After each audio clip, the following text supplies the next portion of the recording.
पाकिस्तान तहरीक इंसाफ की हालिया हिकमत अमली में तब्दीली महज एक तंजीमी यू टर्न है या सियासी इर्तिका की अलामत। इत्तलात के मुताबिक इमरान खान रिलीज फोर्स बनाने का मंसूबा तर्क कर दिया गया है। इमरान खान की रिहाई के लिए एक मुनज़्ज़म फोर्स बनाने के खिलाफ पार्टी के अंदर से ही आवाजें उठी। खास तौर पर गौहर खान ने इसे गैर आईनी करार देकर वाज़ेह पैगाम दिया कि इस रास्ते पर चलना सियासी खुदकुशी के मुतरादिफ हो सकता है। इस मरहले पर पीटीआई को एक अहम इंतखाब दरपेश था, क्या वो तसादुम और दबाव की सियासत जारी रखे या आईनी जद्दोजहद को अपनाए। बिलाखिर पार्टी ने दूसरा रास्ता इख्तियार किया जो ज्यादा हकीकत पसंदाना और सियासी तौर पर महफूज समझा जाता है। ये तब्दीली दरअसल पीटीआई के अंदर मौजूद दो बयानियों की कशमकश का नतीजा है। एक बयानिया फौरी नताइज के लिए सख्त इक़दामात का हामी था, जबकि दूसरा सियासी सब्र के जरिए आगे बढ़ने पर यकीन रखता है। इस बार गालिब आने वाला बयानिया वही है जो माजी के वाक़यात और सानेहात से सबक हासिल करने पर जोर देता है। नई हिकमत अमली में एक और अहम पहलू यह है कि एक बड़े अपोजिशन इत्तेहाद की बात की जा रही है, जहां महमूद खान अचकज़ई जैसे रहनुमा अहम किरदार अदा करेंगे। यूं क्या यह कदम इस बात का इशारा है कि पीटीआई अब तनहा जद्दोजहद के बजाय इज्तिमाई सियासी दबाव को ज्यादा मौसर समझना शुरू हो गई है। मजमूई तौर पर कहा जा सकता है कि फोर्स के तसव्वुर से दस्तबरदारी दरअसल सियासी हकीकत पसंदी की जानिब वापसी है। ताहम असल इम्तिहान अभी बाकी है। क्या सियासी तहरीक इमरान खान की रिहाई को मुमकिन बना सकेगी या फिर यह हिकमत अमली पार्टी के लिए मायूसी का सबब होगी? इसी पर पैनल के लिए सवाल रखेंगे। बानी पीटीआई की रिहाई के लिए बनाई फोर्स का मंसूबा खत्म, फैसला पार्टी के अंदर खौफ की अलामत या सियासी बलोगत की निशानी? ज़ैगम खान साहब, ये जो पॉलिटिकल स्ट्रेटजी में एक चेंज नज़र आता है, मुज़ाहिमत से मुफाहिमत की तरफ ये अप्रोच ऊपर आई है, आपके ख्याल में सियासी बलोगत कहलाई जाए या फिर इस वक्त पार्टी जिस सूरत हाल से गुजर रही है खौफ है, खौफ की अलामत है? पहली बात तो ये है कि ये इमरान खान रिहाई फोर्स का आइडिया किसी बहुत बड़े जीनियस का आइडिया था, जिसने सोचा कि ये पीटीआई के लड़कों की मार कुटाई में अगर कोई कसर रह गई है तो वो भी अब पूरी हो जाए, मजीद भी इनकी ठुकाई लगवाई जाए। आप देखिए कि नाम क्या है, फोर्स। इस वक्त पाकिस्तान में जो हालात हैं और जिस तरह से रियासत ने सख्ती की है फोर्सेस की, और फोर्स बनाना ही गैर कानूनी है, और ये जाहिर है उस तरह की फोर्स नहीं थी, एक पॉलिटिकल पार्टी है, लेकिन फोर्स का नाम रखना ही कितना ख़तरनाक काम है कि पहली हुकूमत ठुकाई को तैयार फिरती है और फिर आप लिख लो अपना नाम फोर्स कि आओ और मुझे टक्कर मारो। और फिर आप देखिए जिस तरीके से बनाई गई जी, बगैर किसी बड़े के बुजुर्ग के मशवरे के।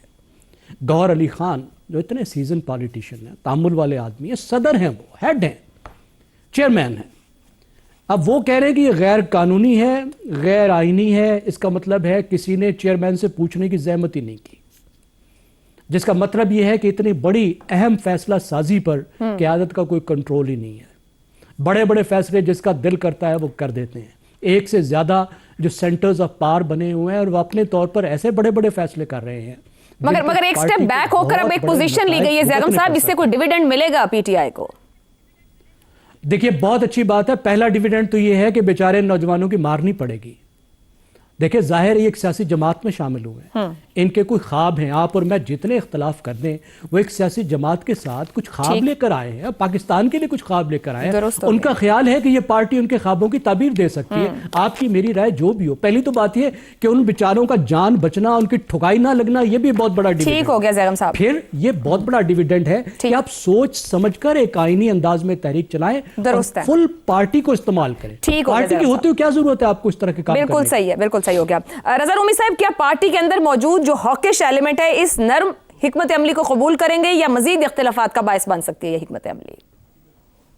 देखिए इख्तिलाफात तो बिल्कुल जो हैं मौजूद हैं और मौजूद रहेंगे, और उसकी बुनियादी वजह यह है कि पार्टी की जो सिमत है उसका तयन करने वाली कोई ऐसी सेंट्रल शख्सियत नहीं है इस वक्त जो कि इमरान खान की अदम मौजूदगी में पार्टी को डायरेक्शन दे सके। मुख्तलिफ ग्रुप्स हैं, इंटरेस्ट ग्रुप्स हैं, पावर ग्रुप्स हैं, उनके अपने अपने अज़ाइम हैं, अपने अपने अप्रोच है।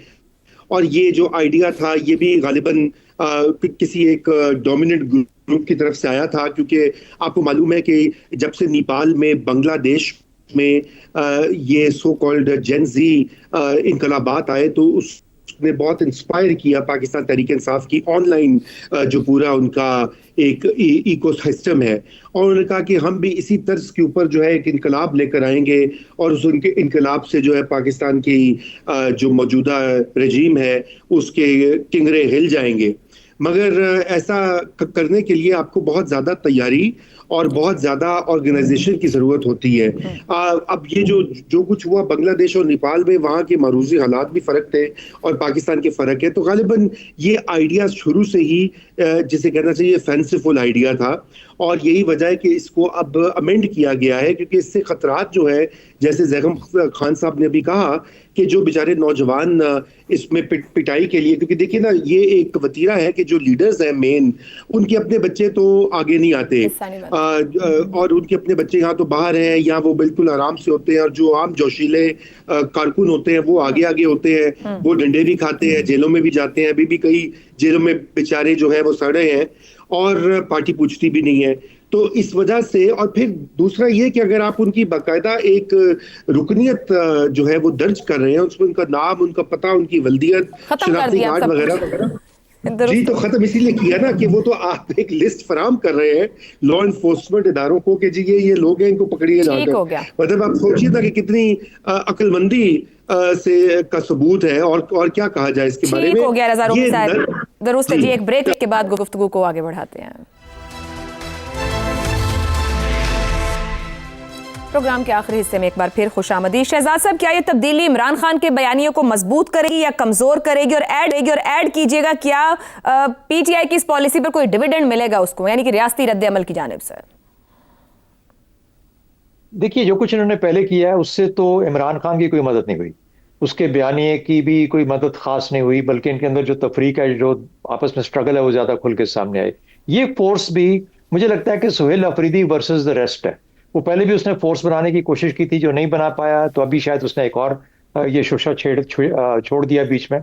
लेकिन बाहर सूरत इससे हासिल कुछ नहीं होने वाला। और मेरा ख्याल है वो जो आपने कहा कि वो जो सेनर एलिमेंट्स हैं पार्टी के अंदर, उन्होंने समझाया कि भाई कोई मकसद होना चाहिए, कोई पर्पस हो, और ये तुम क्या किस खेल में पड़े। देखिए हालात क्या है, एनवायरनमेंट क्या है, जंग एक जारी है, खाने पीने की मुश्किलात पड़ी हुई हैं, फ्यूल मिल नहीं रहा। केपी की और बलूचिस्तान के मामलात सबसे ज्यादा मुश्किल में है, बलूचिस्तान खास तौर पर, केपी भी बहुत हद तक, और खास तौर पे अफगानिस्तान के साथ मामला। इन चीजों के अंदर आप एक और फोर्स, पहले हमने टाइगर फोर्स एक देखी थी बड़े साल पहले, उसके बाद फिर जुल्फिकार एक बनी और मसले खड़े हो गए। तो यानी फोर्स दर फोर्स, और कभी भी किसी फोर्स ने आज तक कोई डिलीवर नहीं किया। तो मेरी नजर के अंदर ये तो खाम खा एक शोशा था, गालिबन ट्रक की बत्ती के पीछे लगाने वाली बात थी कि कोई ना फिक्र ना करो, मैं कुछ ना कुछ कर रहा हूँ। डिविडेंड्स की जहां तक बात है, डायरेक्ट डिविडेंड तो कुछ नहीं है, इनडायरेक्ट डिविडेंड ये हो सकता है कि हाँ, नजाकत को देखते हुए, हालात की नजाकत को देखते हुए एक पार्टी ने ये फैसला किया जो पॉलिटिकली ज्यादा मैच्योर फैसला है, तो उसके लिए जो हालात हैं, जो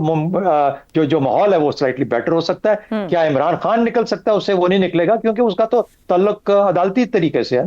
तो मेरा ख्याल है इतनी आसानी से हमारे यहाँ काम नहीं होते। लेकिन डायरेक्ट डिविडेंड कुछ नहीं होगा, इनडायरेक्टली मामला थोड़ी तरफ बेहतर आ जाएंगे। आज ये भी याद रखें, आज ही एक बड़ी मीटिंग के अंदर ये फैसला किया गया कि वाइडर बेस्ड आपस में हार्मनी और कोऑपरेशन होनी चाहिए, अदालती भी और उसके अलावा भी, तो शायद उसकी तरफ भी एक ये कदम हो। ठीक हो गया। हसन निसार साहब, पीटीआई के अंदर हालिया अरसे में पहली बार सख्त गिर अनासिर को शिकस्त हुई है, एक कदम पीछे हुए हैं। पीटीआई को सियासी फायदा होगा, वक्ती तब्दीली समझ रहे हैं कि मुस्तकिल सियासी तब्दीली होगी उनमें? मुस्तकिल कुछ नहीं होता ज़िंदगी में। और दूसरी बात यह है कि आपने एक लफ्ज़ इस्तेमाल किया, नैरेटिव। क्या नैरेटिव है इस मुल्क में? किसी का कोई भी क्या नैरेटिव है? वैसे से जो टर्म आती है, रॉकेट साइंस फलाना टर्म शुरू हो जाते हैं इस्तेमाल करना, कोई नैरेटिव नहीं है। क्या नैरेटिव है? पाकिस्तान की किसी भी पॉलिटिकल पार्टी का नैरेटिव बताएं।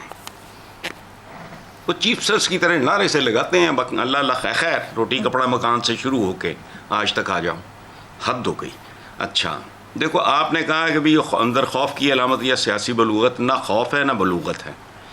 ज़रूरत के मुताबिक उन्होंने एक पैंतरा बदला है जिसे आपने पाजेब में पहनाने की कोशिश की है। नाम कोई भी रख दें, एहतजाज बहरहाल एहतजाज होता है, जो शुरू हो तो उसका आखिर प्रेडिक्ट करना किसी के बस की बात नहीं। अच्छा, नाम तो एलीट फोर्स भी है, अभी कहा हमारे किसी दोस्त ने, वो ना एलीट है ना फोर्स है कोई। फोर्स क्या होता है? वो एक शेर सुन लो आखिर पे, जी सुनाइए। ढंग की बात नहीं। हम भी बहुत अजीब हैं, इतने अजीब हैं कि बस खुद को तबाह कर लिया और मलाल भी नहीं। 78 साल हो गए। चलें जी, हसन निसार साहब ने जो शेर पर ख़त्म करते हैं, हम भी बहुत अजीब हैं, इतने अजीब हैं कि बस खुद को तबाह कर लिया मगर मलाल नहीं।